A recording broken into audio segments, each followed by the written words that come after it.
welcome back to Deliver Me a Podcast, part of the Hallmark Podcast Network. I am your host today, Kaycee, aka Hallmark My Words, and I, of course, have my lovely two co-hosts with me.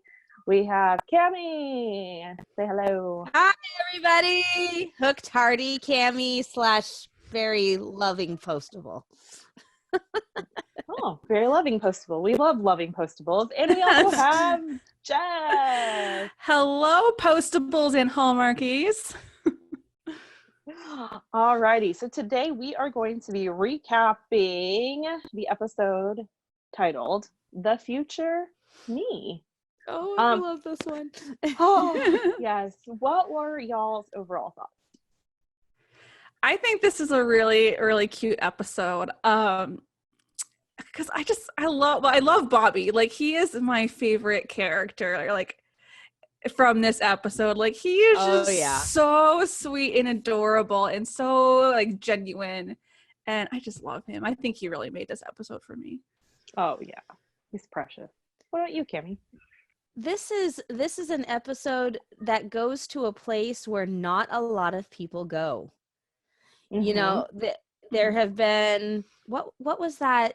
The Other Sister, I think, was the name of the movie where it went through the whole idea of a mentally retarded sister getting married, and it was, I didn't see the whole thing, but it was cute, very sweet, very innocent and genuine. But you don't see a whole lot, at least I haven't seen a whole lot of TV shows or TV movies go here. And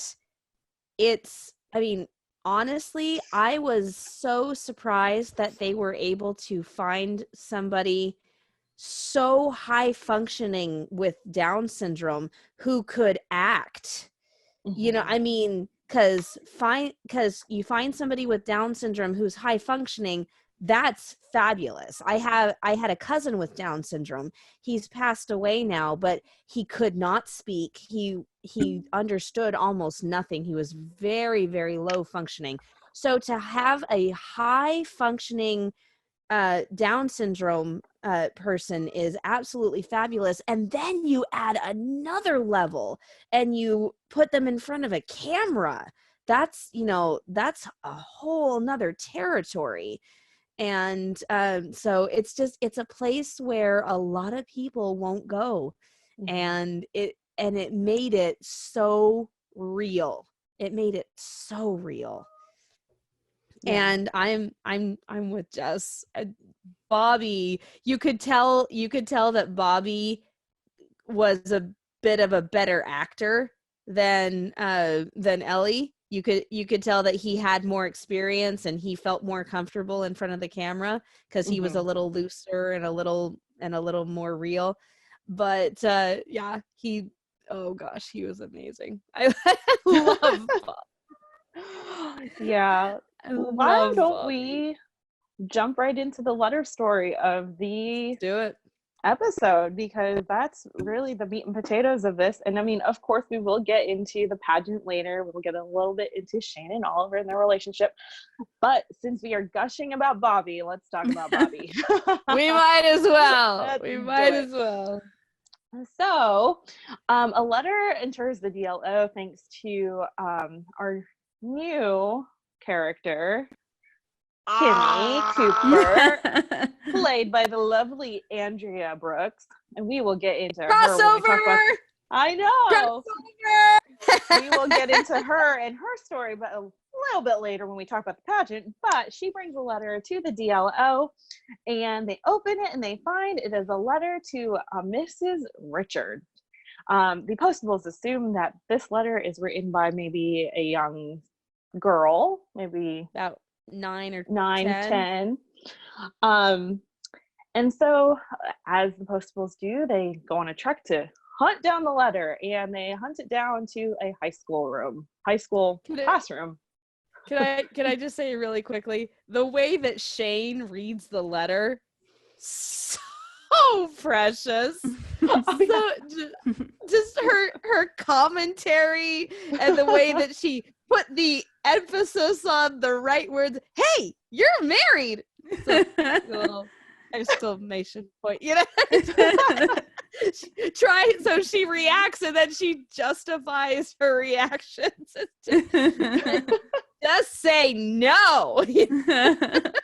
I loved Kristen Booth's performance right there and how she read the letter as if she were a child herself, and then she went back into her grown-up voice to justify why she read it that way.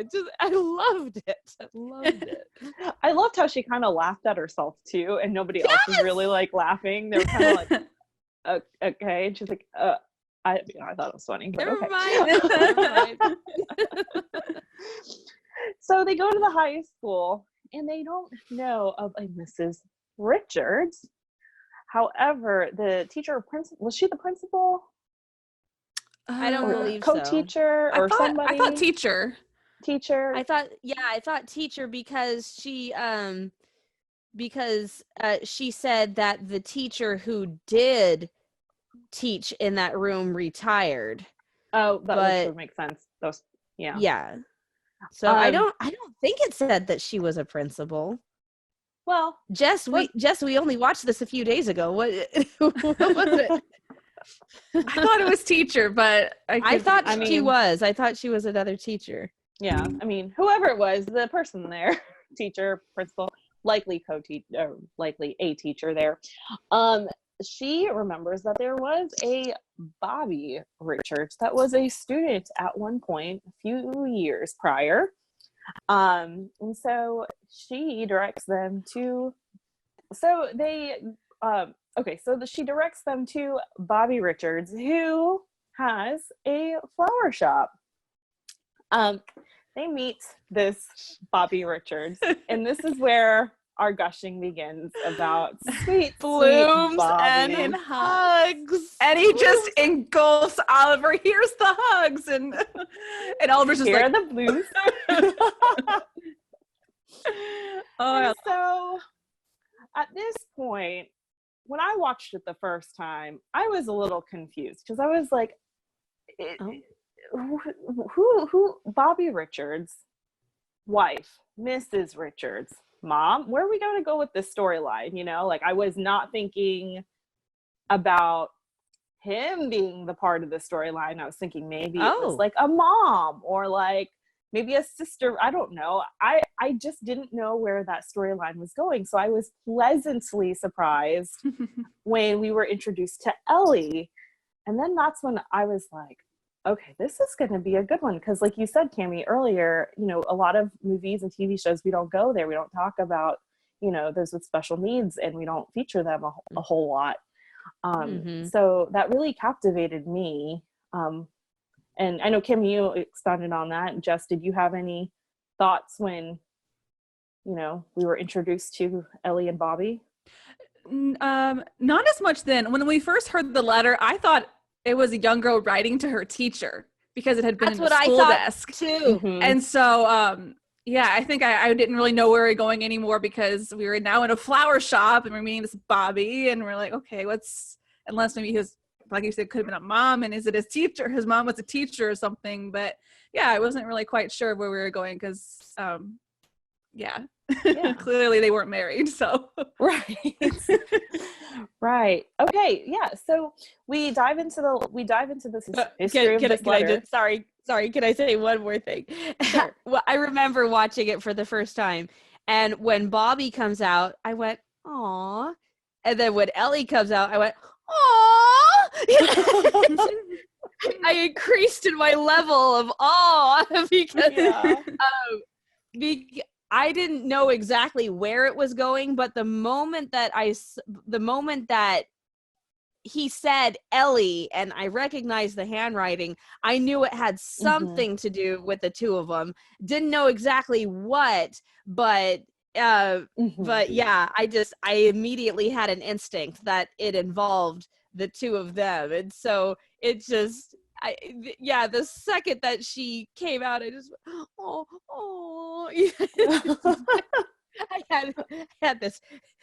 I was upping myself and my level of reactions. And I love the shirt she had on. Keep calm. It's just an extra chromosome. It's just an extra chromosome. That's so cute.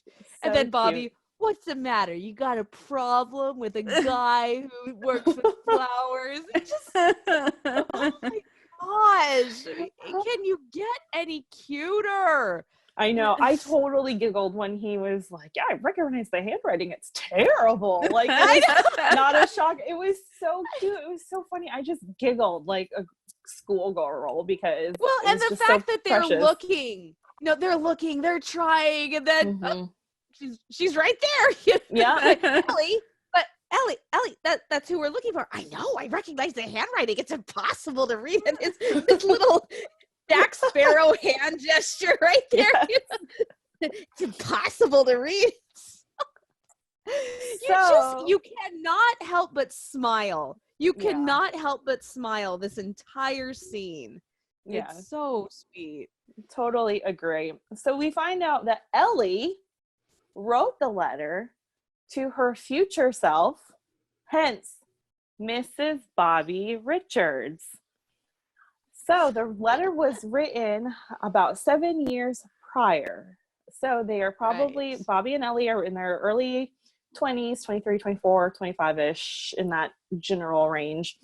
If they were 15, 16, 17 during that time period. We just know they were in high school. Doing the math, they were probably sophomores in high school, but that doesn't even matter right now. So actually, no, you're right, because you're right, because Bobby graduated 5 years prior. Yeah. Mm-hmm. And then it was 7 years ago. So she was a sophomore. Maybe he was a junior. Yeah. So the letter actually arrived not just on time, but early. Unlike many other of the letters that we've seen so far. Yeah, that never happens. It never happens. Which is also a funny twist. So Ellie reads the letter and she realizes there's one thing that's wrong. Because if you remember, the letter had said, if you're not married, or what was the line, Kim? You're really good at remembering of all the lines and stuff. If everything I said hasn't happened, then you need to tell the other people, then stop. Yeah. If everything isn't the way I said, then stop. And just say, no, this is my life. Or something you have to change it now. I can't. I'm not Rita. I was about to give you the Rita Hayworth Award. I mean, I remembered a couple of lines. Do I get? You get points. Yes, you get points because do I get the Renita? Do I get the Renita Award? Because I'm not quite Rita.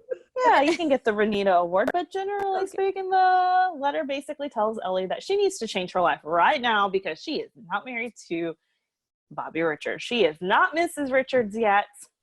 And we kind of get a feeling that they're not married yet because somebody's parents are a little on edge and a little like, not yet. We don't know the full story yet.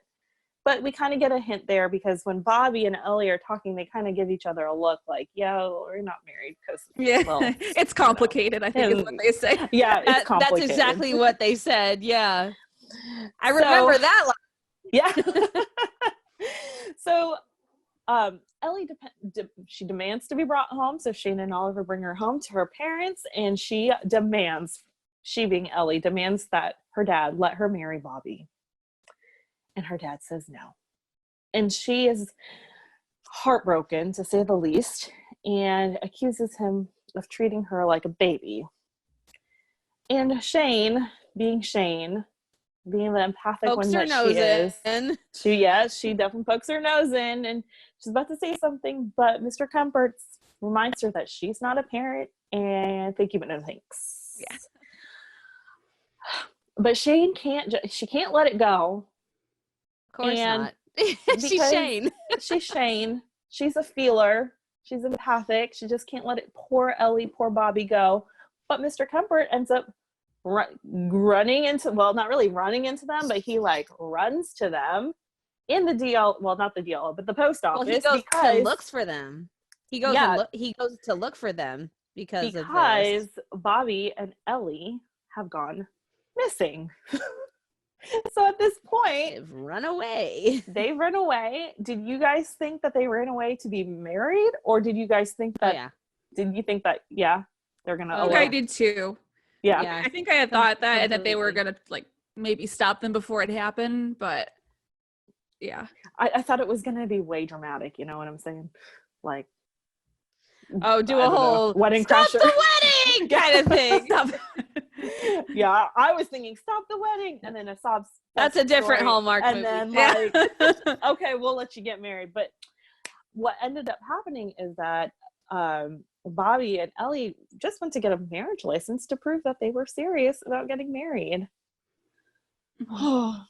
Which shows how feeling and how sympathetic they really are, because they want what they want and they want people to take them seriously, which you know, I mean, anybody who's been in a situation as a child or with somebody who's smarter than they are in any given circumstance, you want to be taken seriously.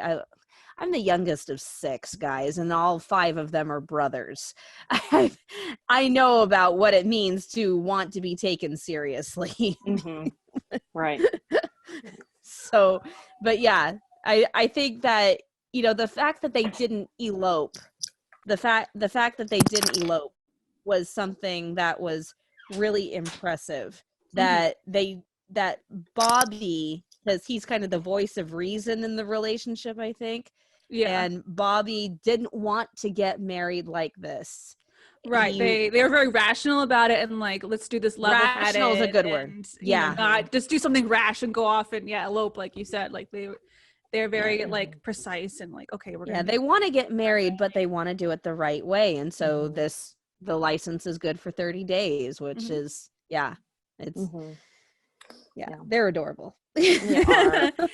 And I mean, like, the fact that Bobby wanted to honor her father in particular was just like, I don't know. I was just like, wow, way to go, Bobby. That's like so, I don't know, because not a lot of guys or girls for that matter would do that. They wouldn't, if they were in that much love, they'd just get married because they're grown adults. But the fact that he wanted to honor her parents was just amazing to me. Yeah, I mean, and that just shows you like who he is. And I love, like, around when they're having that conversation, he takes a moment and he says, you know, that people you know, he sees them looking at him, they don't understand who he is, they don't understand what he can do. And that really spoke to me too, because, you know, I've worked in therapeutic setting with kids with disabilities with horses, and people don't understand what these children and adults are capable of. That just because they have some sort of challenge or handicap does not mean that they are capable of doing great things. And so I really love that, you know, he was able to express that and show that Ellie, she understands, and like that is part of, you know, what bonds them together, is they can understand each other and they don't underestimate each other's abilities. And I thought that was really nice to hear him say that too. Yeah. And bringing up the yoke, I thought was so smart. And it just Oliver. I know, it just painted Oliver such a strikes again. picture. He does with his amazing words and such. But I don't know, for me that just painted a great picture of, like, I mean, in the spiritual sense, there's the being equally yoked, as in, you know, in your beliefs or whatnot. In the but Bible. Also, right, and then also, you know, in your, I don't know, what do you want to call it? Mentally, physically, like, just equal. In regular life, you know. You always want, and that could be friendship. You want somebody to be equally yoked with you, who can uplift you and who can bring you up and, you know, carry you along, and, you know, your marriage and stuff. That's the same way. So I just thought it was such a beautiful picture, especially with Bobby and Ellie. Yeah. So all that gushing and all that being said, Mr. Kempert, Ellie's father, realizes that these two really are equally yoked together and they should be married. And he says, really messed up. And Bobby goes, well, welcome to my life. And how sweet of him. You know, how sweet of him to not say, yeah, you did. You know? Yeah, he doesn't hold any like grudge or anything. No. He just like, because I think he does kind of understand, you know, a father wants to protect his daughter. He wants what's best for Ellie. And I think Bobby sees that, even that the dad is, you know, not quite willing to admit certain things, but yeah, it's just so nice that he approaches that with kindness and compassion and not, like you said, Cammie, being like, oh yeah. Well, and it's a really hard situation because they're grown adults. They're totally of age. They, you know, on paper, they can get married, but they do have special needs. How much of the adult world can they handle? Are they just going to end up living with one of their parents? You know, what is their brain capacity? What age is their brain capacity? You know, it's all of those things. It's a hard situation. You don't want to get in the way of true love, but you also need to be very careful that, you know, these people, yes, they're grown adults, but not mentally. And so is it okay to let them strike out on their own and let them be grown ups, so to speak? So, you know, I don't necessarily agree 100%, but I can totally see the dad's dilemma completely. For sure. And I mean, and we'll get into this too as we talk about the surprise at the end. But there's always, and I know Cammie and I have talked about this, you know, in other podcast episodes, but there is an element of father-daughter relationship and protection there too. So I mean, take all of that and then add that level of love, and it's just all the feels. So speaking about the surprise at the end, we see Ellie and her mom kind of walking her somewhere, and they open Ellie's eyes and they're in the barn. The barn that Ellie wrote about in her letter, and her letter was basically a replica of her parents' wedding. Yeah. And then this is the moment. Okay, so this whole episode, I'm like giggle fits and just like, oh, and like, this is so cute and precious. But then when the dad, they like basically parts the Red Sea, the dad comes forward and he says, someone had to bring the stars tonight. I was like, oh my goodness. Like, I just like lost my cool, because it was just so precious. And it was just, I have a thing for fathers and daughters. Well, and she said in the letter, I hope you're dancing under the stars. And just, oh man, so sweet. Sorry, so Jess, we're gushing. Sweet. I know. Gushy. Romantic over here. It's like, okay, it's great. This is the part of being a hopeless romantic. It involves all levels. It involves all levels of romance. It involves the grand gestures and the small gestures. It involves the passionate love and the innocent love. That's why you're hopeless. Because it's all the levels. So yes, I'm gushing and I'm proud of it. Yes. I mean, for me, mine was like, the Ellie Bobby storyline was very precious, but it was the father-daughter storyline that just got me like up in my feels, because it was just so sweet and so amazing. Like, what dad is going to like basically recreate his wedding for you? You know, it's like, that's a lot of work, and especially a short amount of time. Yeah. I mean, yeah, we don't know how much time passed, but it couldn't have been more than a few days. Couldn't have been more than 30 for sure. We know that. So Ellie and Bobby get married and they dance, and people are throwing, you know, flower petals and stuff at them, and it's just happily ever after. Gush, gush, gush.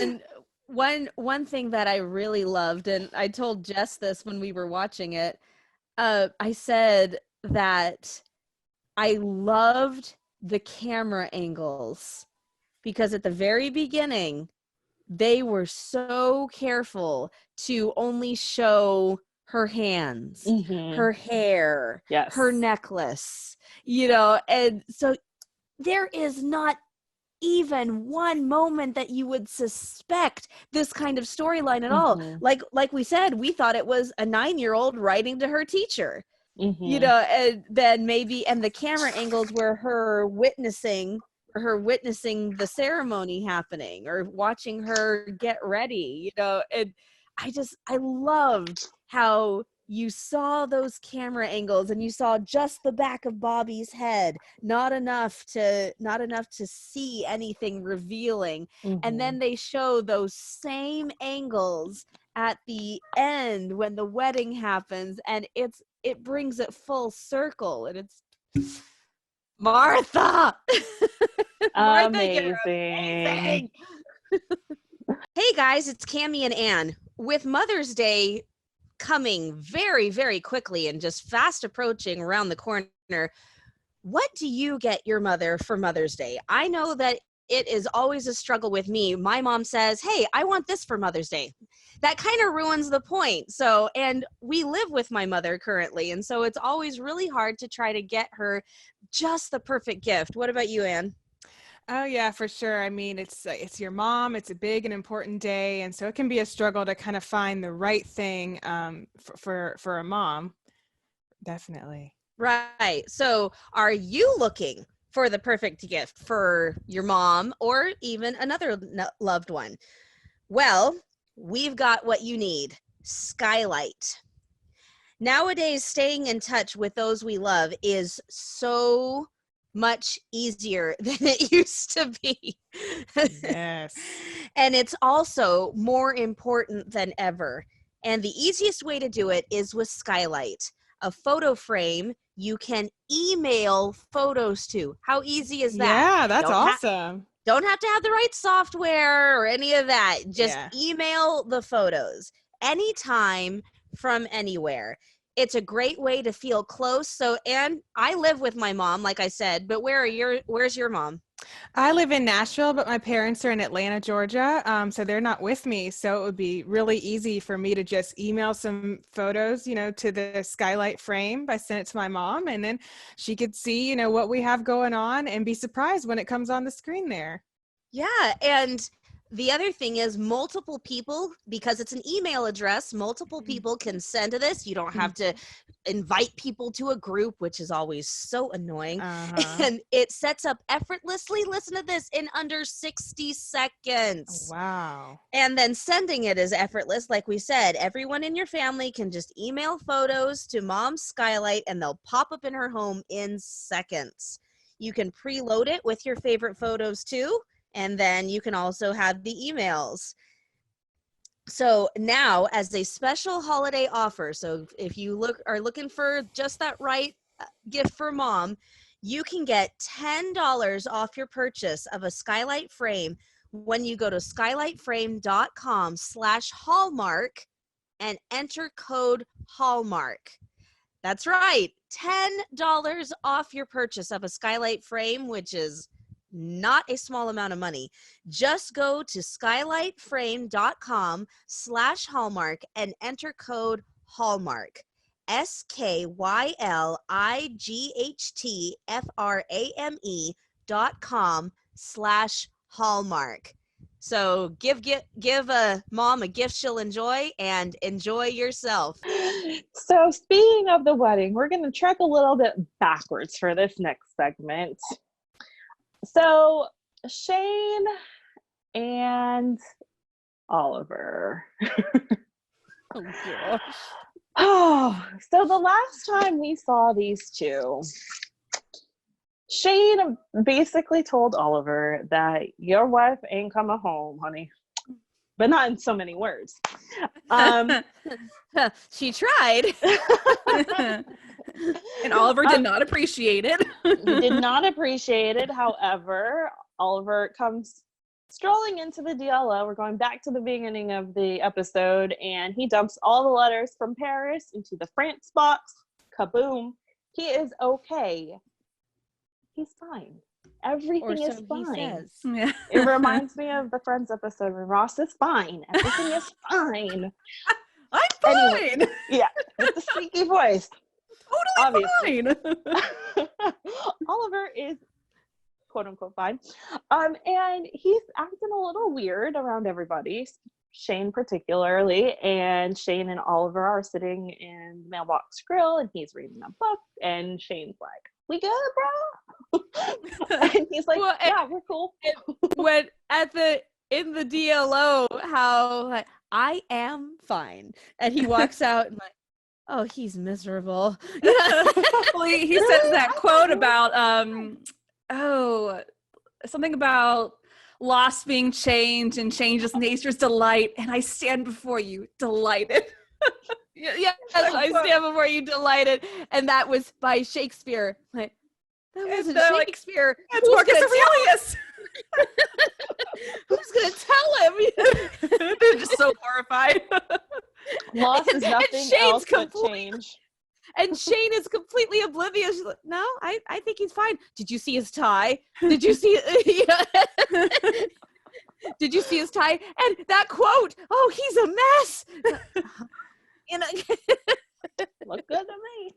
that's how Oliver is a mess. It's a fairly neat mess, but no, we can't call him a hot mess, can we? I mean, Don't the choke, hosts of Jess. Hallmark Twitter group might, but you know. Anyways.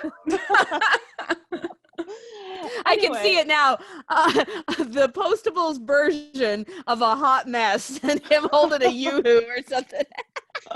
It's gonna be a meme.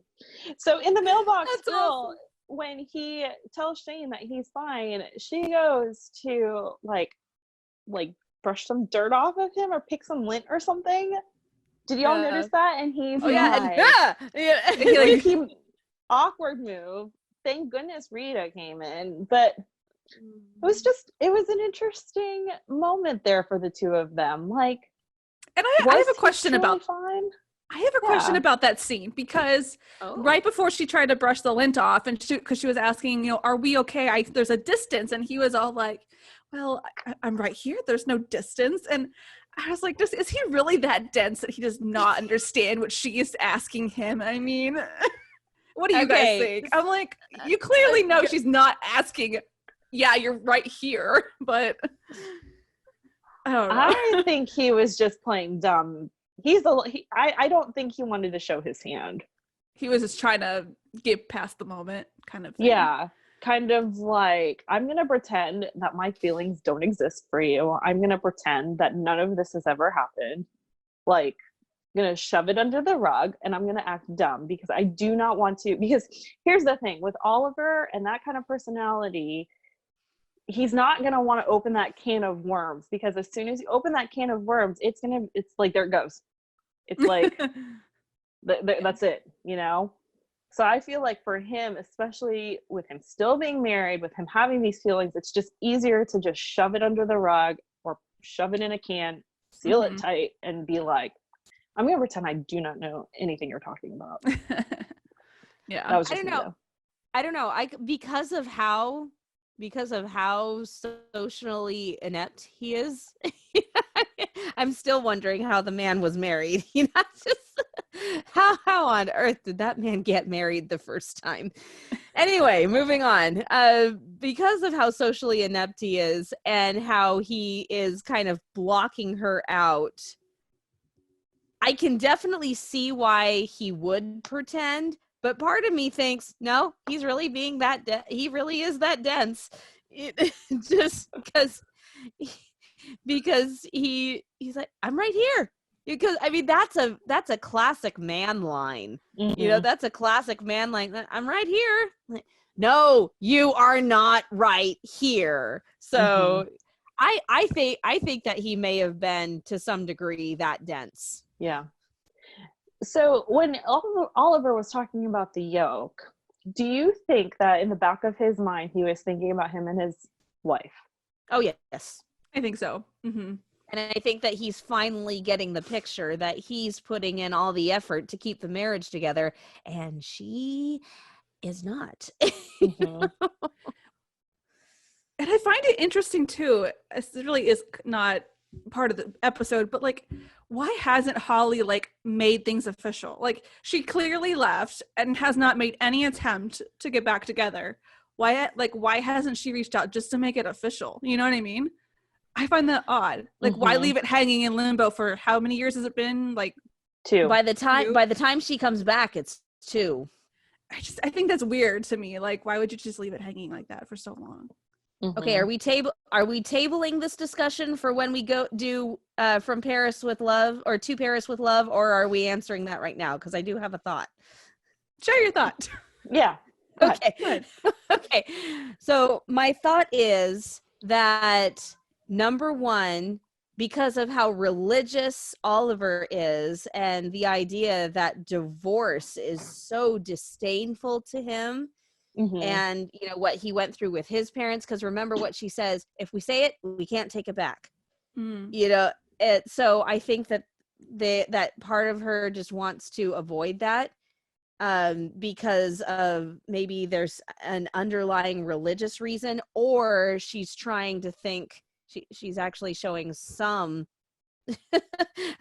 imagine this, she's showing some compassion for Oliver, and she's trying to be sympathetic towards his sentimentalities.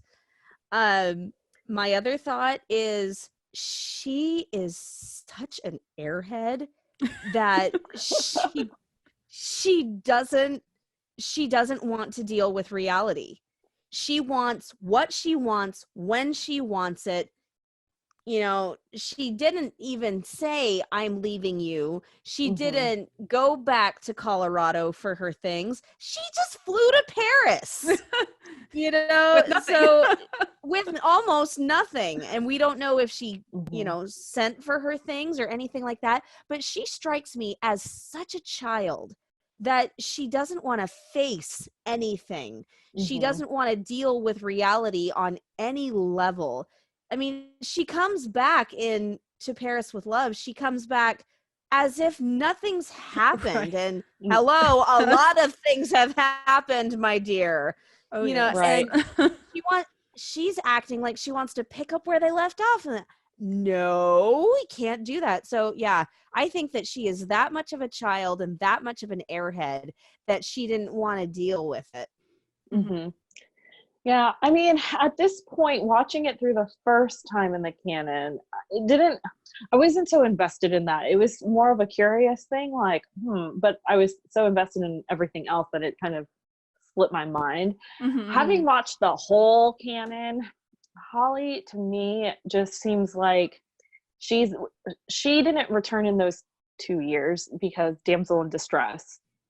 And we'll get into a lot more of that in To Paris with Love. But not distress necessarily, but if you remember, wanted the attention. She wanted the attention. She wanted to be quote unquote rescued. She wanted him to chase after her. She wanted him to beg for her back. She wanted him to, like, you know what I'm saying? Yeah. So not that she was in any distress at all. I mean, she's living it up in Paris with, like, obviously nothing but maybe a 3-year lease in her nice apartment that we, you know, had discovered last week. But I do think that, from my perspective, she just attention hog, but that's just me. We'll get into all of that later. Anyways,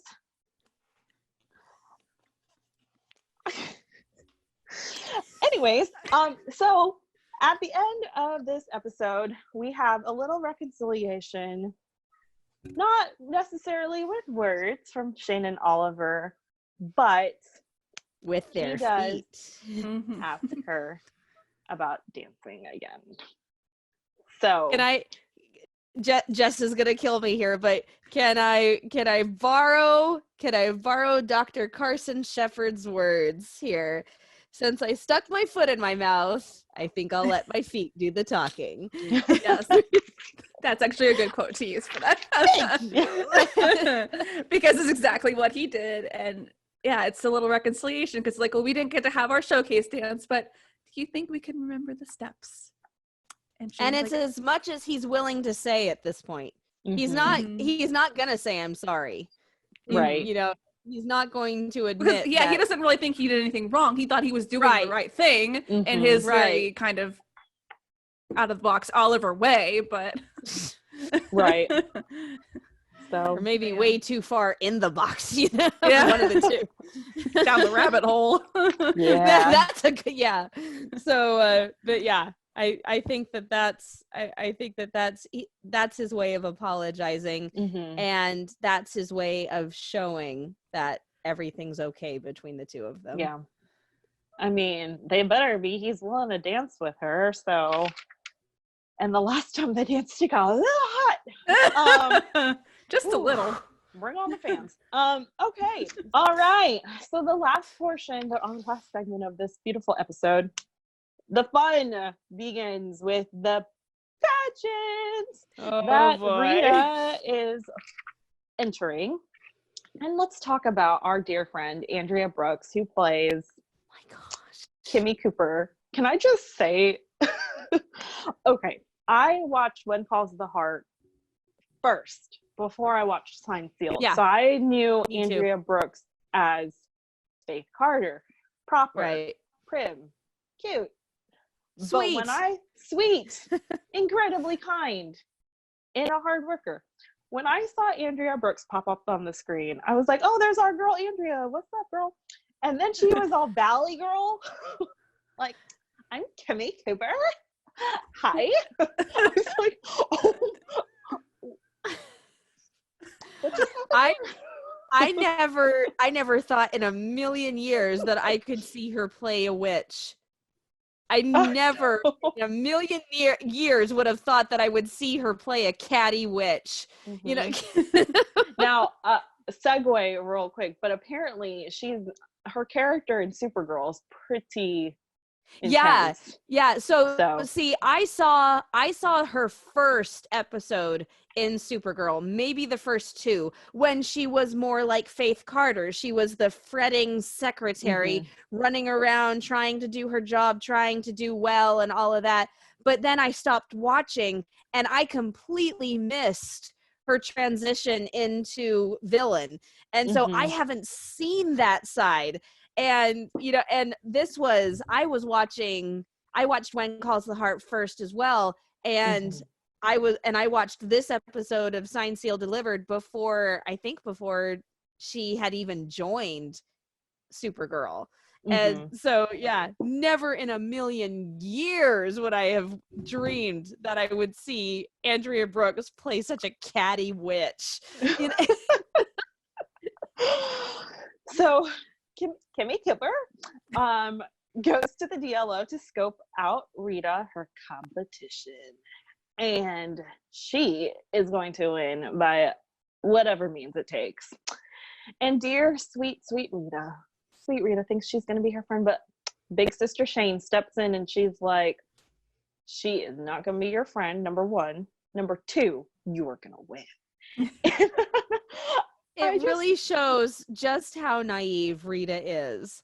And in the sweetest way possible. More like innocence, Yeah, naive and sweet. Just, I mean, when I probably, if it had been me and Kimmy came in and introduced herself, I would have been, okay, nice to meet you. Yeah. But then when Shane told me that she was a branch hopper, I mean, what did Rita say? Oh, she sounds very ambitious. You know, you're just like, Rita, honey, wake up. but that's when it would have been a big jump for me. Like, what the? Okay, fine. You know, it's do or die now. But she didn't. She just said, oh, she's very ambitious. You know, it's just, oh, Rita. Sweet Rita. But I related to Shane. Like, I would be Shane. I would be the one that would be like, I probably would too. No. First of all, you are going to win. I'm gonna make you win. So Shane, helps Rita, quote unquote, win, and she has her made over. Oh my gosh. Oh my gosh. So Rita gets her. We don't see it all in the background, but Shane goes into the DLO without Rita, and she introduces the Miss Special Delivery. And Rita walks in with her hair all dyed, her makeup all dyed, no glasses, in a very, very just like sexy outfit. Slinky. For work. It's totally modest, but it's very form-fitting. You know, I never dreamed you would see Rita in something like that. But I mean, okay, segue. That was a really cute outfit. You know, I Totally really cute. liked that outfit. It was so cute. Yeah. And you know, and I think Rita's dresses are so cute in general. So when Kimmy says that she looks like a refugee from Les Miserables, I'm like, no, she doesn't. She's not in rags, honey. You know, oh, and by the way, Andrea speaks French in real life, so her perfect French accent came out in that one little moment of Les Miserables. So the boys are just very shocked. I love how they just like scooch forward, like, "Hey, Rita," and Norman. There's like a fan like blowing a little wisp of his hair. It's so hilarious. I mean, he looks almost terrified. Like, who is that? That's not Rita. Oh, and then she tells like it's me, and she puts her glasses on, and he's like, "Oh, hi." Oh, it is you. I mean, that's something that a 5-year-old would do. Yeah, that's so innocent and sweet. So sweet. I love it.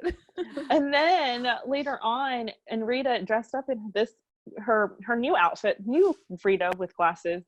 She and Norman they go to the city hall to get a fake marriage license to see if Bobby and Ellie were there, and the clerk, played by Kaycee Anderson, is all like, "Wait, you guys are getting married? Well, yeah, lucky Look at her dog." Look at her up and down, totally checking her out. But my favorite part in that scene is when they're like, "Oh, Bobby and Ellie." Clerk's like, "Oh yeah, they're here." He was like, "Double wedding," and he's like, "Double trouble."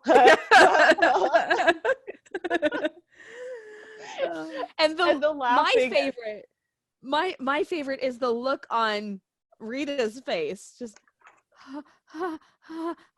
you know? So funny. Well, Kimmy Cooper is not the only competition.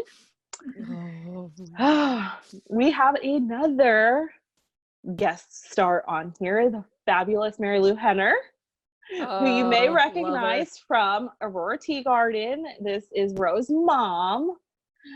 If you are a Hallmarky mystery sleuther person, there's like the connection there and everything. But Mary Lou Henner, her daughter, Vivienne, which, can we just say, Vivienne, like, that is such a bougie name, first of all. And I'm sorry, if you're a Vivienne, I'm sure you're a lovely person. But it's just such a, like, I don't know, it's very hoity. Her baby is also entering the contest, the pageant, and she will not lose on any account. Jess, do you love that Kaycee put in that Southern twang with her baby? Because I mean, she was, I don't know where they're from, but she totally was being a Southern mama. You know, my baby. Yeah, Southern. Let's put the dance moms on there. I was about to say Southern/stage mom, all smushed together in one. And let's throw in an Italian mama. If you've seen the movie Return to Me, he's like an Italian mama. So we'll put all of those together, and she was that mama. Oh yes, she was something else. So we get to the pageant, and Vivian's mama is just, she walks up to Rita and she's like, my daughter will win and we will squish you like a bug. She's not even subtle about it. I mean, I thought that she would say something. I thought she would say something a bit more passive aggressive, something a bit more subtle. But no, she says, I'm going to squash you like a bug. That's pretty clear. And dear sweet Norman sees this interaction between Glynis and Rita. He walks up to Rita, and of course, because Norman doesn't say things outright, same with Oliver, they never say things outright. Like, he just says, so I was taking lip reading classes. That's very interesting, Norman.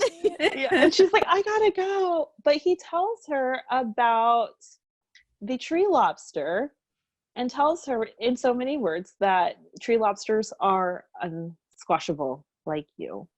And that is just the oomph that Rita needs to get the courage and to regain composure to get back up on the stage. And so we see Rita, Kimmy, and Vivian competing. And I just have to say, this is kind of a nerd thing that I noticed, but when they were sorting the letters and putting it in all the baskets, I loved that Rita took her stack and organized it first instead of like running like a chicken with her head cut off, trying to find all the baskets and whatnot. And I thought that was incredibly smart. I mean, of course, Rita, our girl, is like the smartest person known to man. But that was one thing that I noticed. And then her speech at the end. What did y'all think about her speech? I loved it. And, it's interesting too, because it's a little appropriate for the times, because the question was, it was something about the postal system. Come on, Jess. Come on. I don't know the exact words, but it was about the postal system being threatened, and we're hearing, there's like a whole thing going on around about saving the post office. And I just love that she incorporates Norman's thing about the bug. And okay, so I'm not a romantic, but I am a nerdy scientist. So I was like, when Norman was talking about the bug, that's my moment. I'm like, someone did that to me. That's when her heart started fast. That gets me, okay? So like, and she's like, bugs can surprise you. And she says the line about, you stop thinking about, all the things you can't do and start dreaming about the things that you can do. And I just love it. It's so pure and so Rita, and it was a beautiful speech. I really loved it. Yeah, I agree. I think that the fact that Norman offered that quiet support, he gave her the speech beforehand and he told her about it, but then he sees Glynis kind of doing the squashy motion, the squashing motion, and all he does is clear his throat and hold up the pinchers. Just reminding her that he's there, reminding her that he's in her corner, and you can see the fear kind of drain away from her face, and she straightens her shoulders, and she knows that that's when she knows she can do it. And like Jess said, everything's moving to digital. Everything is going towards not needing the post office in a lot of ways. And I thought that her speech was the perfect way to give hope to her fellow employees. Is what the question was. So. And slight aside, Postables, if you're curious, don't look up what a South Pacific tree lobster looks like. Just picture it as a really cute lobster, because it is a really creepy looking bug. It's ugly. It's creepy. It's gross. So just imagine it as that little cute lobster with the Norman pinchers and that image in your mind, because the real thing's pretty creepy. Yeah, you're better off. Yeah. And there you have it. That's our recap of the future me. And of course, we are going to have a little pop quiz. Now, you basically stole all my questions. So, that's okay. Okay. So my first question was, who did Oliver quote? Marcus Aurelius. Marcus Aurelius. There you go. Okay, what tie knot does Oliver wear on Wednesday? Windsor. Full Windsor. Full Windsor. Oh, okay. But what did he wear that day? A 4-in-1. Oh, dang. 4 in hand. Yeah. Oh, get half of it right. Half. I get half point. Half point. What is Ellie's favorite color? Purple. Yes. And remember, the letter was written also in purple. What is the name of the flower shop? The what? Blooms and Hugs. Blooms and Hugs. We said it at the exact same time, girl. I was a little ahead of you. We'll give it to y'all both. Judge rules. Thank you. Okay. We're not competitive at all. Not at all. All right. Final question. And if you get this right, you will win. What is Ellie's parents? Win what? You'll win bragging rights on There we socials. What is Ellie's parents' name? What are Ellie's parents' names? Paul and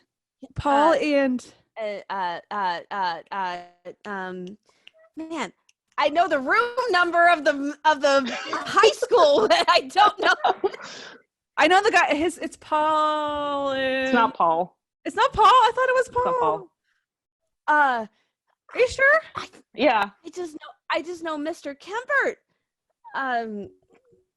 She says when they reunite with Ellie and Bobby, they just went to the mom. did The it wife because they says were serious. first name. They were doing it. Yeah. Y'all don't know. Yeah. I guess I don't know. I thought it was Paul. I could have sworn. Okay. It's Leslie and Mark. Wow. No, never would have got That that. wasn't even close. Nope. All right, I don't get that, but I memorized the scientific name of that bug. Oh, all right. What's the? I want to know. Is that okay, Kaycee? Yeah. It's like dryoculus. I don't know how to I pronounce it as you well. said you memorized it. I could spell it, but I can't remember. I don't know how to pronounce it all the way, but it's like Dryoculus australis. Fascinating. All right. And Rocky Mountain High School, Yes, room 145. Yeah. We remember the wrong things, Cammy. You just asked the wrong questions, Kaycee. Yeah. I did have those in the running, but I didn't write them down. Ugh. All righty. Well, next week we will reunite and discuss the episode called Something Good. Oh, So, yay. We're very excited, and we hope that you guys have a wonderful week. Thank you so much for listening in. If you're not already following us, you can follow the podcast at Deliver Me a Pod on Twitter. You can follow Hallmarkies Podcast all over socials. Hallmarkies Podcast on Instagram, Hallmarkies Pod on Twitter. You can follow me at Hallmark My Words. And Jess, where can people find you? You can find me on Twitter and Instagram at JessBSWblog, or you can check out my website, beneathstillwaters.com. And Cammy, where can people find you? You can find me on Twitter and Instagram at Cammy Drama Girl, on Facebook, the Hooked Hardy Facebook page, and my blog is hookedhardy.com. All righty. Have a great week, Postables. We'll talk to you guys next week. Bye. Bye. Bye.